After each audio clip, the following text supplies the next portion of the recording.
I think 5 minutes late. Sorry for that. We're just waiting for others to join in. Thank you very much for joining this webinar. Am I audible to all of you?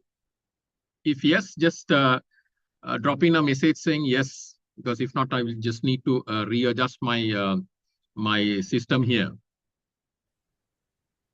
Right. You're So audible to my me. name is Zowfir Zaheed. I am the family business turnaround professional. I count for about 34 years of experience, having worked in the Middle East as well as Asia. And I have worked in the family businesses also, both sides of the spectrum. That's internally as well as from an outside perspective. So I see those challenges that are faced with, because it was in one of my assignments that I discovered that family business is not just about balance sheet or numbers. It's beyond that. It's about people, relationships, and legacy. That's family business. It's all about. So before I go on to tell you why we are all gathered here, I want to share some quite revealing facts about family businesses. Do you know that 70% of the contribution to the global economy comes from family businesses? But yet, only 30% survive beyond the first generation. It's quite revealing, isn't it? And that number goes down as it goes to the next generation, meaning it drops to 12% when it moves from second to third generation. Then from third to fourth generation, when it goes, it's almost a negligible 3%. So what has really happened? I want all of you guys to think on that. How can 70% of the global contribution coming from family business go down to this level? It's scary, isn't it? Something is not right.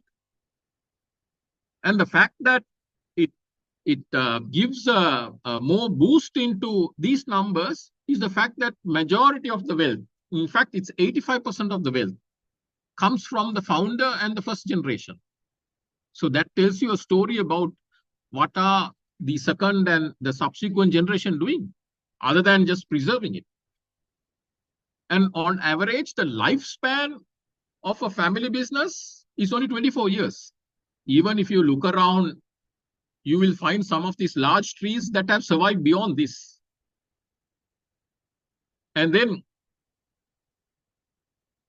one of the reasons why the numbers are so depressing, where from second to fourth generation, it drops to about 3%, is because at least one third of the family businesses, they don't have a succession plan.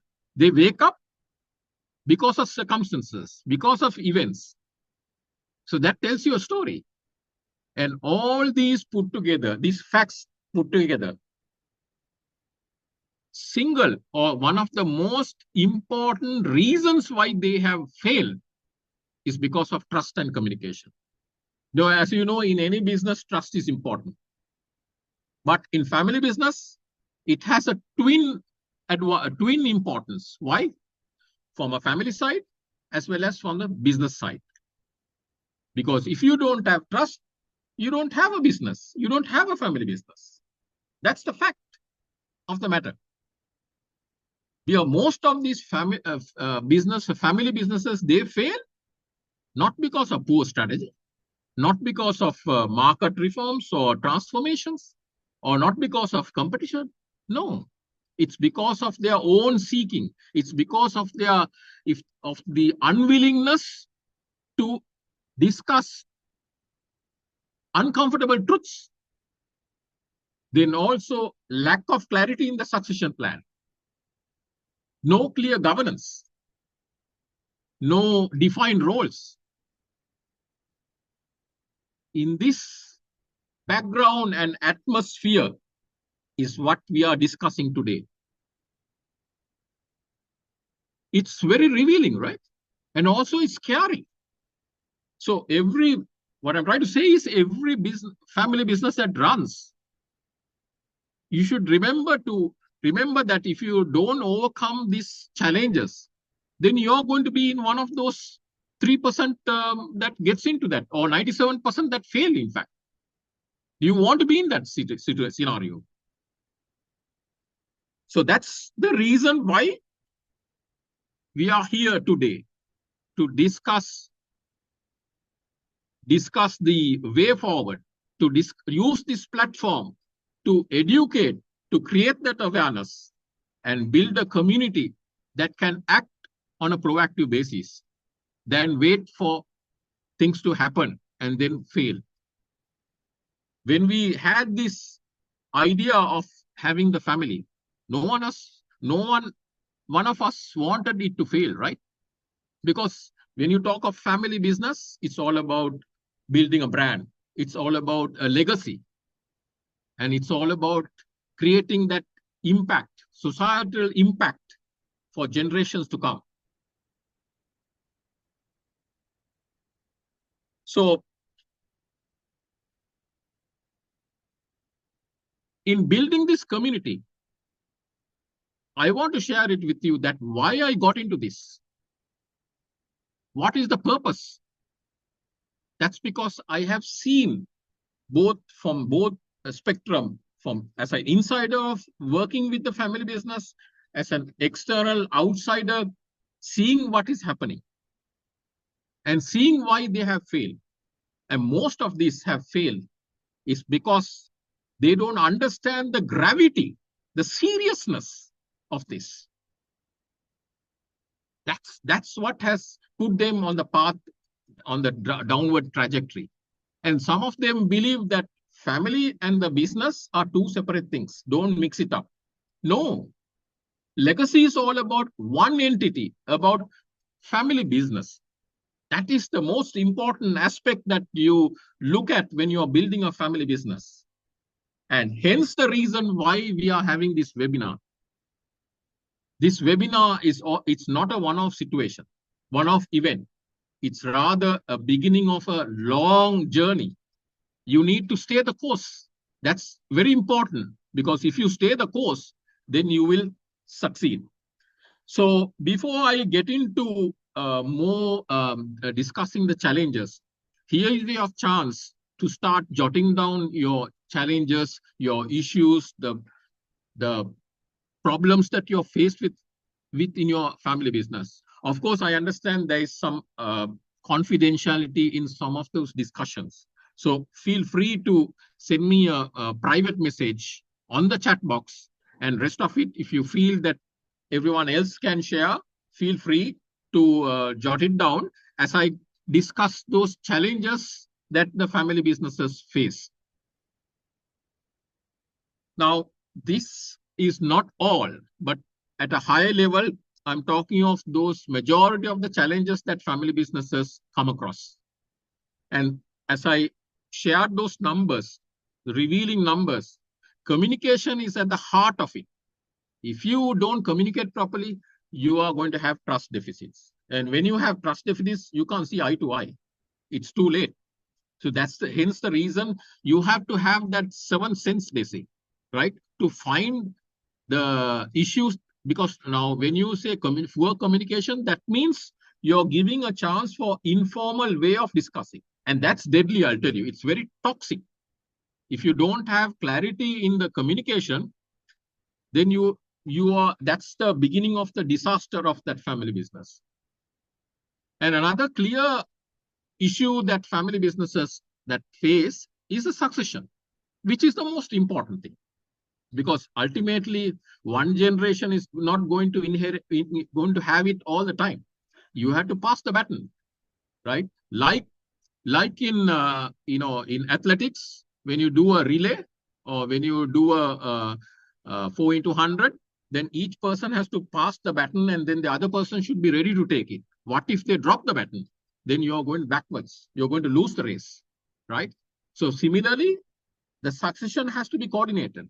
And that's not something that you wait until the owner is 70 plus, right?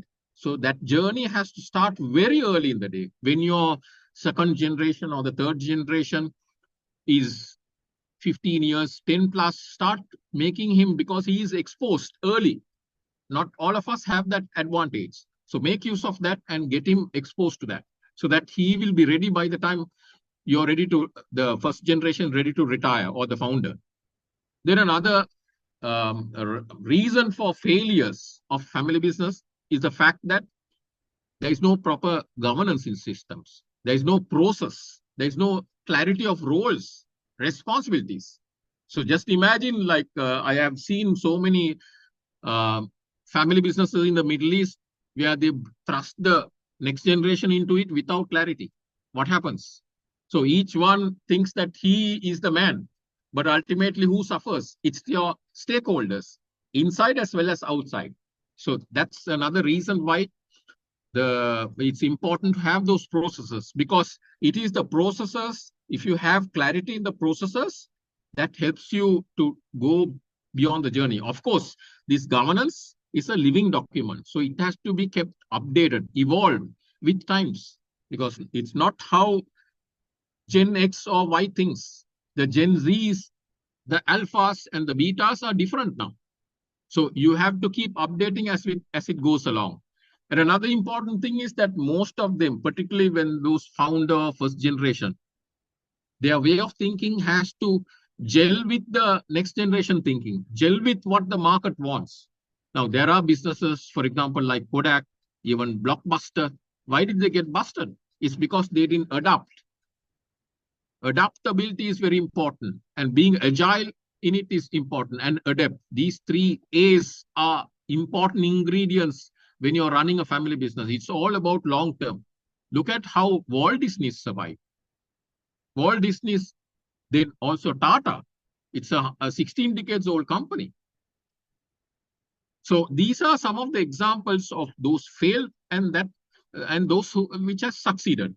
So the important aspect is that to understand that these challenges in front of you, it may not be relevant to you now, but there will come a time that you will be faced with this. And if you are prepared, then you know what to do. If you aren't, then you will face the situation. So it's smartness is all about learning from others' mistakes. Then you committing the mistake and doing it the hard way. So when you run a family business, no matter what structure, no matter what uh, governance that you have, you need to understand the core values by which these family businesses are driven. It's very important that you embrace this. And if you don't embrace this, then that means you will get into those depressing numbers that you see. Because family business is all about carrying your values. So you need to have a balance between your values and also in working towards the vision of the founder, the values and the sustainability goes hand in glove. And that's what creates the legacy that we are all talking about. All of us, I'm sure, all of us who are joined today want to create that legacy. It's not just mere words, it's in action. And one of the action points is to embrace these core family values. I'm not going to run through in detail, but as you can see in this slide, it's all about believing. It's not about only your immediate family, it's the extended, beyond it. It's a society, community you're talking of, the greater, the larger part of the why you're doing this business. So that's hence the reason it brings back to the drawing boards, why we need to have clear impact business model. Is because that you got to have the family core values as well as business model going in hand in glove on a sustainable basis, not just one-off. And then this is the conceptual framework on which the family businesses are based on. In fact, these are the three pillars. If one of them is shaky, then you're building is bound to collapse. So that's why it's like a well-oiled machine. If it's to work properly, it got to be a well-oiled machine. Your family needs has to be taken care of. So that's why some businesses have family office. And then the ownership structure, it can be within the family members as well as outside investments and the business. So these three, there will be, as you can see, there will be links. There will be links between family ownership and business. So this is what you need to, for this to work, you need to understand the problems first. Without understanding the problems, you can't give a solutions, meaning you need to deep dive and understand what it is. Right. So I will leave you there and start to take questions. It's your question time.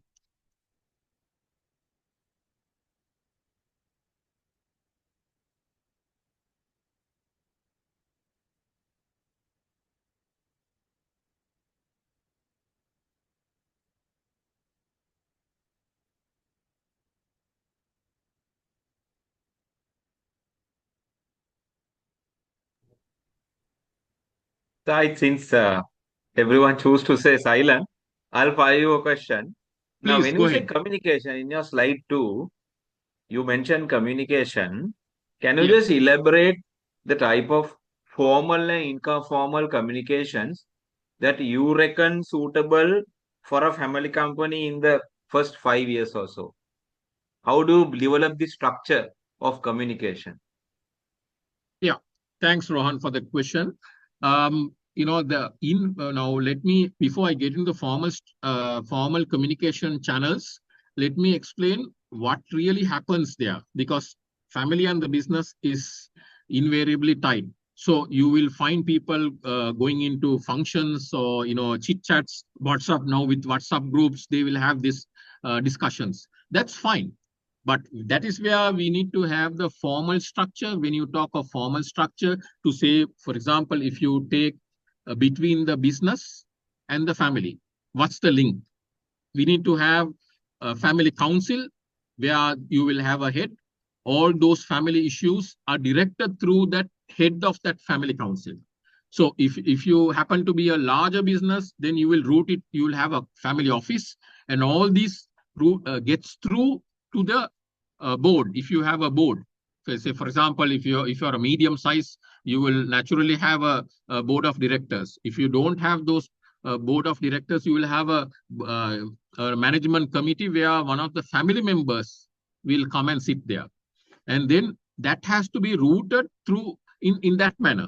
Now the moment if you allow employees to mingle with all the family members, which happens with some of those family businesses I have seen, uh, then what happens is that their loyalty becomes not to the family as a whole, but to individuals per se.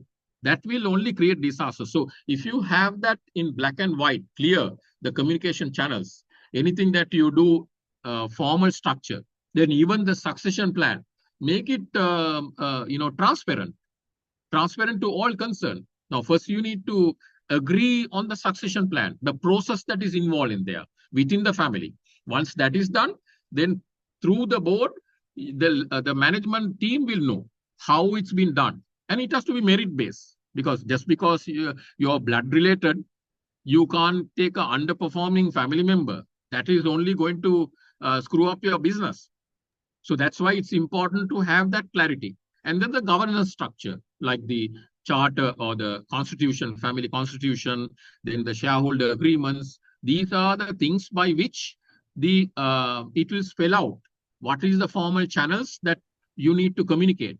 And anything that is informal should be brought to the head of the family council. When you have that clarity upfront, even if people have chit chats, which you can't avoid, right? People, it won't make it won't matter, because end of the day it's through formal structure. It's through a well-defined structure. Even if you're talking of roles and responsibilities, if you want to bring a family member into the business or onto the board, there has to be clarity. Okay, what's his competence level? Is he cut for the job? What is he going to deal with? Even if you want to bring somebody to the board, so I think I have gone a little bit further, but that's my answer to your question. Did it answer, Rohan? Yeah, I mean, I was more or less thinking that this group must be like 50 to 250 million invested through the founders and the family members. I come across companies where people start companies and in the first 5 years, first couple of years, it's your money. Then, of course, when families see that you are doing reasonably well, they will offer to invest. Then you keep growing, funding through this family circle. Then these first 5 years is the critical period. Now, that is the period that I thought I'll ask you the communications. But these family officers and all will come. Now, these MAs, Brandics, they have a family office. They are a family company. But I think more or less, I mean, you answered the question, but I think the formal channels, like, the communications, where they have to, the family members have to understand that someone in the family running in the business. So you can't just walk in and ask for 1 million, 2 million bucks, from the accountant, something like that. Yeah. Anyway, I'll leave the presentation to you. Otherwise, I will steal the show. I don't want to do that today. No, no, that's okay. You touched on a very good point because these family businesses in within the SME sector, they get advice from different people from outside who says, okay, let's go to the market and raise money, but without knowing their home is in a mess. Who would want to invest? Who would want to, whether it's through the stock market or whether it's private investors? No one would want to come. And one of the reasons why private investors who don't want to come into invest in the family business, regardless of how lucrative that model is because of that, hush hushness, the lack of transparency. That's the whole reason. So I think first they need to, if they want to attract, whether it's private or public through the stock market, first they need to put their house in order. That's where this particular workshop is all about. It's all about making them aware of the challenges and put that into place, because obviously you can raise money when you have your house in order, because anyone would want to come and join hands with you. So that I have even dealt with some of my clients who wanted to raise. I said, look, find first, put your house in order. No point looking at raising money through that person or this person or going to the market if your house is unstable. There is simmering underneath. So I think those will have to be formalized before they approach it. So first 5 years, I would say it will be challenging, unless, of course, they all agree. But we are talking of all five fingers not be the same. So getting them on board is going to be the challenging process before you move on. Take the example of HEMAS. HEMAS, how long did they take for them? Some of them have to leave their related equity, move out from the business, family business, because they couldn't move forward to structure it, formalize the structure through, by making it a public quoted company. So those are some of the examples. Now, there are, of course, positive side where, the generations, the first and second generation, like Jetway, they understood the governing principles, the values that needs to take forward. I mean, these are things that if you have that understood by siblings, then it makes the journey easier and faster.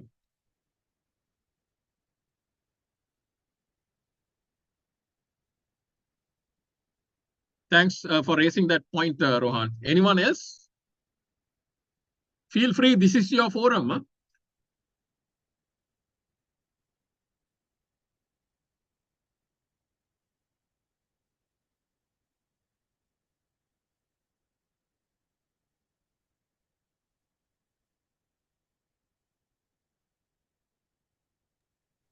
Huh? We are actually a family-based startup. Yeah. Just started up for actually teaching children about entrepreneurship. What is the best age to introduce them to the family business, and also is there a way of succession planning, and which is helping them to learn about corporate or family business structures and methodology of doing business. So we've been in the corporate sector, but the children are not. So we want them to have certain values inculcated in them in order to get them into the fold, so that they'll be more professional in the approach rather than Yeah. emotional and family connections, Yeah. So how would you approach that sort of Yeah, thanks for that. situation? Thanks for raising that question. And how old are your children? One is 14, other one is 20. 22. Oh, okay. So you're a few years behind. In fact, you should start it early. I understand that you are shifting from the corporate world to this. So I think that it's not too late to get them involved. Now the 14-year-old, of course, he has about few years to go. So he to learn the ropes. But your 20-year-old is not much time left before he comes into the business. So you have to rope him into the business. But if he's exposed externally, then that helps him to understand what needs to be done internally when he joins the business. Because most of them at his age, if you take him, if he is 20 years, right? So it's best that he does 1 or 2 years, get some experience, learn the ropes, how it's been done outside before you get him in here into your business to help you out. And then since you come from a corporate world, that's something that you can share some of those, mentor him and share some of those tips and wisdom with him, because which is very important going forward, because it takes time. Because you will have to coach him, guide him, being a mentor, or get someone from outside to be a mentor as well, for at least a good next 5 to 7 years before he's ready to take over. Because ideally, when you have to be with him at least for 5 and more years, not less than that, because each challenge he needs to know how to deal with it. Because when he's exposed gradually, then he knows, because you have to be a co-pilot with him before you take the back seat and fade away from the scene. So that's for your eldest son. So your younger son, I think he has time. So by the time he's 20, he would have learned a lot of things, and that's a continuous sharing process. And you can't take tons of knowledge overnight. It takes time. So by the time he's ready, he has a good 5 to 10 years in front of him. So that helps him, because he'll be faster than your eldest son, because eldest son is joining the business after 20. So start the bottom line is start very early. When they are even 7, 8 years old, give them the space to be creative. Entrepreneurship is the family business is all about entrepreneurship, being innovative, creative. Give them the space. Even, for example, take the simple things at home. If they scribble the wall, it's a good thing, because that means they are thinking out of the box. That's how these creative people, they do things that sometimes we try to discipline them, saying don't spoil the walls. Give him a space where he can scribble or do whatever he wants. So I hope I have answered the question. My name is Dilanda, and Yeah, also actually my actually eldest is actually a daughter, so she has actually gone to the corporate world, and she seems very disillusioned, because that is also a family business where she has gone in, and the way they are conducting business is not actually helping her to grow. And she has been exposed right now, and now earlier she was very uh, defensive, and she thought that it is actually we should be very appreciative of the work she's doing, and but she went into this family business, and she got even more disillusioned about being appreciated and so on. But now she is actually coming back again, thinking of doing a family business, how would actually they have all been exposed to entrepreneurship and different training sessions, but the practical aspect of the whole process is what we are trying to do. Yeah, how can we make them holding responsible for their part in conducting business activities? Yeah, they are taking us granted, uh, things granted for granted because we are parents, and we want them to be responsible for the decisions they are making, and holding themselves responsible. So how is the process? How would you approach this sort of business like thinking? Yeah. First, Nilanga, can I ask, please ask you, how old is your business, your family business? I mean, it's about now over 5 years old. Okay. Okay. And, So why I asked you that was because you said your daughter had worked in a family business and she's disillusioned because of the way they are conducting. In fact, you must tell her that it's a blessing in disguise that she's seeing all that right in front of her eyes. Because if she was working in Mars or some well structured companies, she wouldn't have learned those challenges at her early in her career. If she's exposed and seeing right in front of her eyes what is really happening, actually that's a blessing in disguise, because that means she's been exposed very much earlier before you can tell help her in learning the ropes.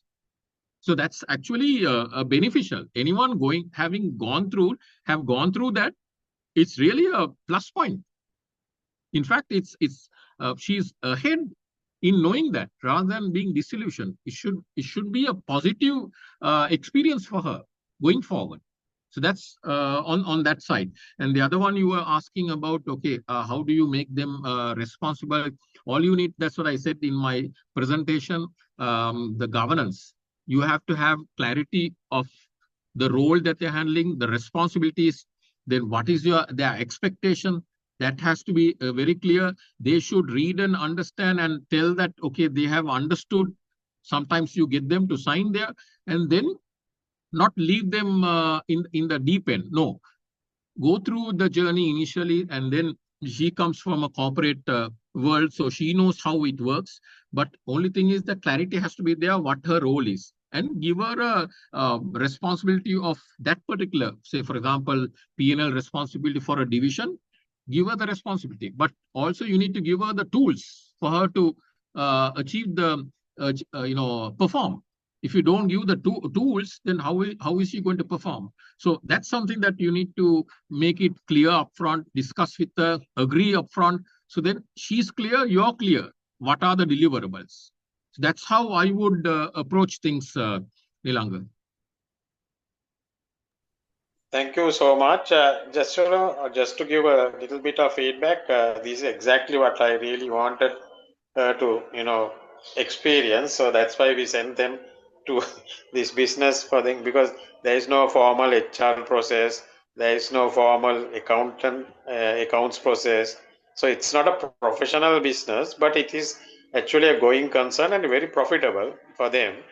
At the moment, it's one of the leading brands, but the processes of modern businesses which we have been exposed to in the corporate world is not been actually done, and the HR process is something which we want to also go into. So that's why we want to.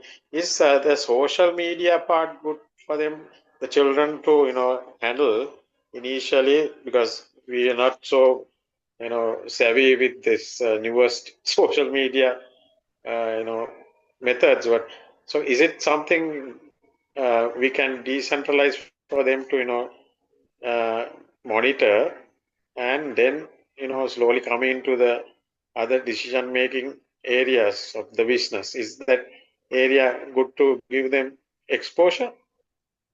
We are living in an age where social media is the way of life, whether we like it or not. So obviously, she being, I think, Gen Z, she's in the Gen Z age, is something that you need, again, you need to be clarify what is your expectation in giving the social media. Is it digital marketing, or the the marketing part arm of dealing with social media for your brands, your business, is something that you need to define very clearly, and then give her the space to operate in.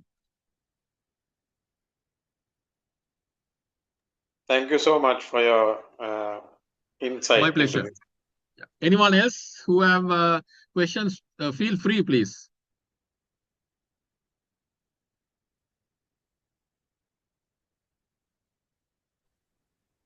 Hi, may I say something? Please go ahead. Yeah, hi. So I'm Sushanya, and what was the gentleman's name who just spoke? He's Nilanga. Okay, Milanga. Hi, I'm Sushanya. So I sit on the other side of the table of you. I'm the daughter, and my father is my boss. If I was so, we are also from a family business. It's a very old business, actually. It's about 97 years old, and I'm the fourth generation that has come in. You asked a question from Zowfir about how you can hold your daughter responsible or accountable, and maybe teach them the corporate values so that it's beneficial to the business. So if I may say, I think it helps initially, especially in the first few years, for her to work not under you, but maybe under another professional that's there in your business. It's always easier to get instructions not from your father and maybe from another professional that's hopefully there in your business, because even from your daughter's side, even for me, I have a tendency, I'm more responsible and more accountable when it's a non-family member that I have to work under versus the other way around. I hope that advice helps, because I'm much older. I'm actually I like than her. I mean, I just reached 40, and I've gone through about 15 years of corporate. So I see a huge difference in how corporates and family businesses are run. And in my case, there's absolutely no succession plan. There was no guidance. It was just a deep end thing. So from a different perspective, I'm trying to do a little bit of research in terms of the succession plan, the family council, whatever that Zowfir mentioned, to see how I can speak to my parents, who are the shareholder directors, to kind of have some sort of clarity to take the business forward. Because right now, quite correctly, like Zowfir Pass, because of lack of clarity, there's a lot of there's a very unique character of chaos that happens in the family business, because it's hopped along for the last 97 years, but it's at a very delicate stage where it might not continue in the future, because we have not had any proper corporate governance or any of the values that Zowfir spoke about. I just wanted to share my experience on that. Hope that will be helpful for you, Milan. Thank Thanks, you so Sushanya. much. Yeah. Yeah, thank you so much for the insight and your experience. I think that will help me a lot. So we just want to see how we can work out, and we'll see how you can also help us to see the other side of the whole coin. That's what we would like to also work and have a dialogue with you too. Thank you so much. Sure, no problem. That's the beauty of having this kind of webinars, is because end of the day we have to work as a team to improve on that number, the distressing number. Now, Sushanya, I have a question for you for the benefit of all of us, including myself. Now, Yeah. you said your business is 97 years old. So what is Yes. that, and you are into fourth generation. So what is that you have done differently? Because this is something rare among family businesses in Asia and Middle East. So what is that you have done differently, your family business have done differently, that others have failed? If you can share your experience and thoughts, that will be helpful for us.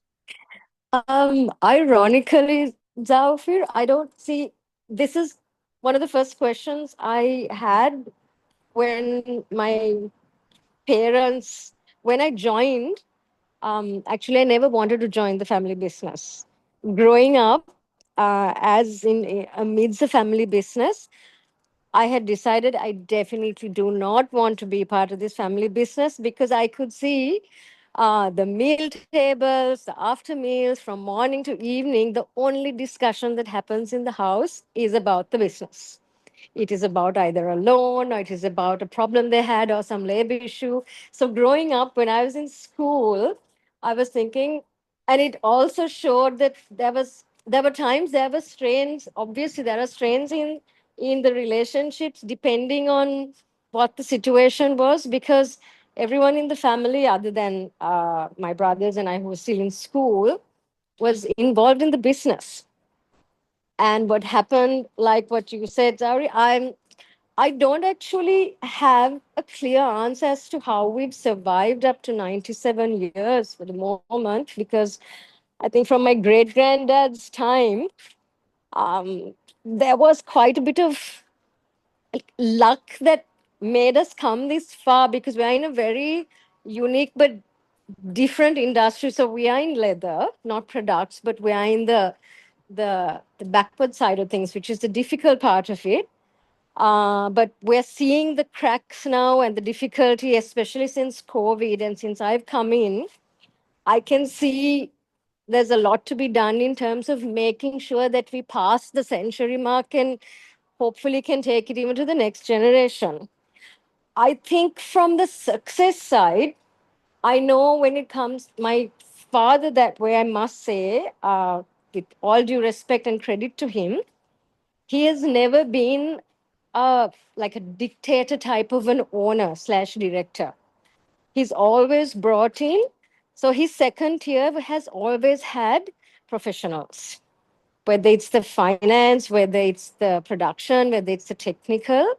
He's been very lucky to have a very strong tier one team, but now they're not like the MAS Brandix type of professionals. They are also very geared towards the family business culture. And that's what made them stay in something like this, because there's a very different culture here as opposed to the corporates. Most of the employees, most of the professionals that were there have always been in the company 15 years, 20 years, 25, and then, of course, they move on from there. So I think one of the biggest success factors that the business had was there was always at least minimum two very good professionals that ran the business. Because I think my father also realized that, other than from when he got it from his father, which was like a sole proprietor, for him to move to the next tier, whether it's to take a loan, whether it's to modernize the factory, he needed a set of people that can actually do the work objectively. So that was a success factor there. I think the part which I feel brought a bit of challenges is we didn't change fast enough to the new business. We took it for granted that, okay, we've hopped along, we're fine. But now we see the challenges we have, because right now we're not relevant enough to survive in this day and age, especially as an SME, especially as a family business. And therefore, that's why I'm trying to bring in this whole concept of governance and sustainability and continuance, so that even in the eventuality there is a issue or an event where the family owner is not there, it shouldn't be the cause of the business shutting down. Yeah. So, yeah. And so my brothers are not involved in the business. They worked in it for a few years, and it was not their cup of tea. So they have moved out. So it's pretty much me that's trying to take the baton forward. Yeah. And so even with my father, I keep telling him it would have been, the learning was amazing when I was thrown into the deep end. But there are times where I really wish I had one of those older professionals that really took this business to the next league was still there to teach me I think the effective ropes or the competency ropes. So what's required other than just me being the daughter who's coming in. Right. Okay. So to summarize what you're saying is that your father your father drove the business through values that made it easier for the following generations to adapt and get used to that culture of inclusivity, respect, the value system that is so important because to move into the fourth generation, that means everyone should be aligned. So that vision that your dad or your grandfather who had started this obviously have been passed down, and most of them have bought into that value system, which enable them to move on to the fourth generation, which is now in your hands. So yes. am I right in my description of why you all succeeded to go into 97 years? I think so, Zowfir. I really think so. I think In fact, Sushanya, you should, I mean, that's a good story for you to sell, whether it's in the business or because it's all about stories, and you have a wonderful, great story that you can build on. Because it's all about stories. When you talk of family business, it's storytelling, and that story is what resonates with a lot of people, including the stakeholders, external stakeholders. Agreed, Zowfir. Agreed. I think it was a very, I must say, there was no complicated or clear vision, none of that. We've spoken about it I've heard these conversations that they've had in the boardroom. But there were very simple values that I always understood with my parents and with the family being a business family. One of the biggest things I must say, Zowfir, is actually my father always drives this: you have to be simple, you have to be humble. And yeah, that's a good thing. There's nothing complicated. And I remember he always tells me one of the best pieces of advice his father gave him was, in the family business, don't get the in-laws involved. Just to add some light to the conversation. So he kept saying, I think that was advice my grandfather had given.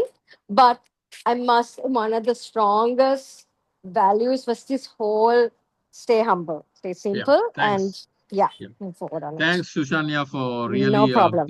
interpretation, because all of us can gain out of these kind of success stories in terms of survival, because it's all about generational evolving generationally, and transitions. So anyone else, because I think time is up almost, we have about 3 minutes left. Anyone else who wants to raise a question, please feel free.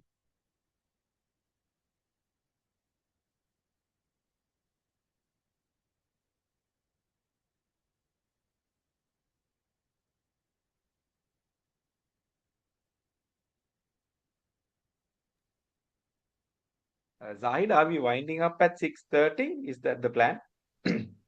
Okay, sure. Thanks for coming over and no, are we winding up at 6:30? Is that the plan? Yes, or? that's the whole idea, because that's the reason why we are timed it to finish off at 6:30 sharp.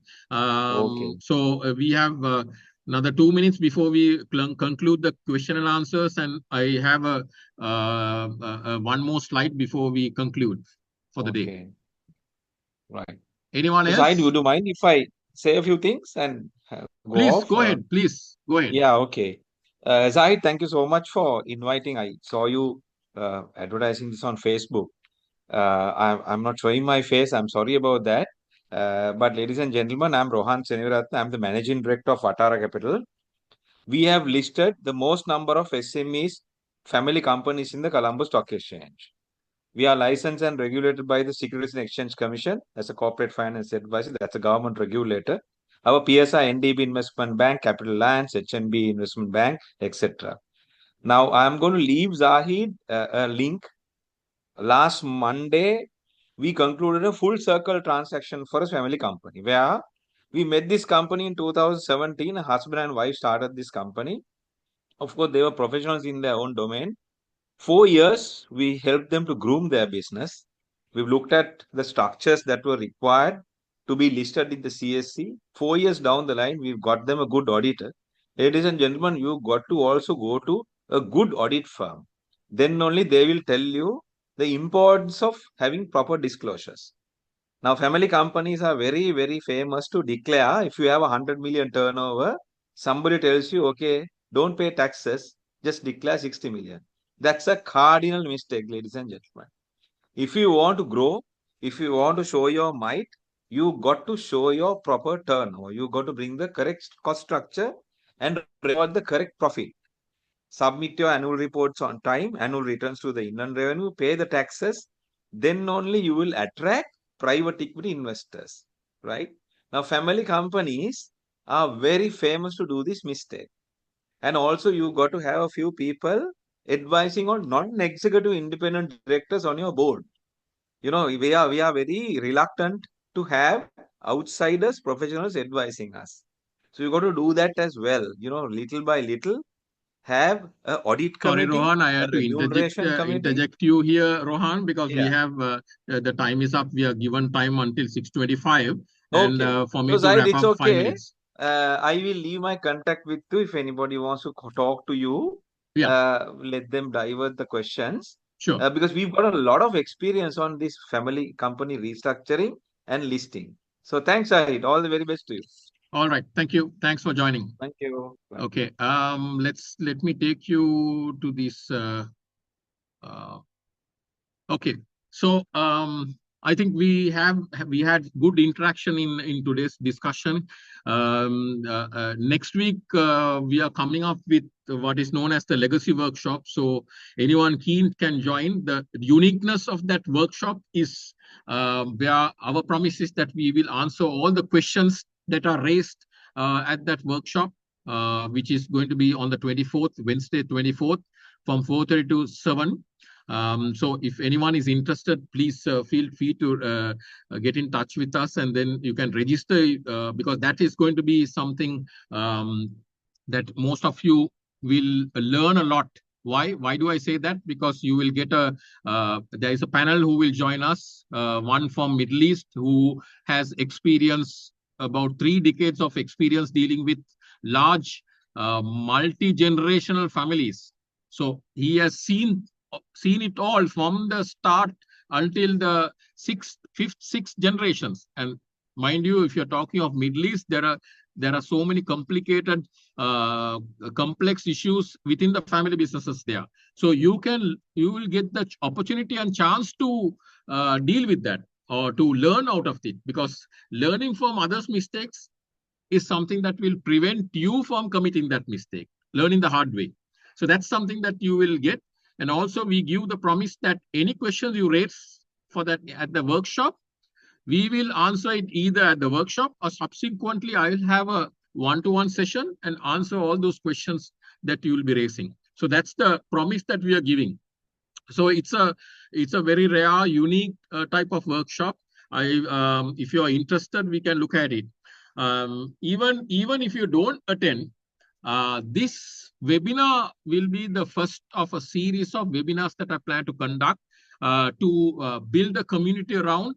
To, as I mentioned before, is to create that awareness, educate them, and then find solutions to their issues. Because end of the day, it's very important to understand that we need to change that statistics, which I showed. It's only 3% when it goes from 3rd to 4th generation. That's something that we can't all be proud of. And for us to change, we need to be proactive in the way that we deal with. That's the only way that we can, move that forward and keep ourselves updated, because we are evolving into different zones that we have never heard of before, and different challenges. And there, I'll be at the workshop, I'll be talking about what are those challenges that families face in detail. Some of them are taboo discussions. then from a business point of view, then from an ownership point of view. So it's a golden opportunity for you to take advantage of that if you wish. If not, we continue our discussion on a regular basis with these type of webinars. So thank you all for joining us. I think I am concluding it on the dot at 6:30. So we keep to our promise that we stick to the time. Which is very important. Even though we started late, we still conclude it on time. Thank you all for joining us. It's been my pleasure to have you all. And I wish there would have been a greater strength here, so that it would have made it a little bit more lively in terms of the Q&A session. Thanks a lot. Thanks for joining. Thank you, Zowfir. Thank you, Zowfir. Thank you.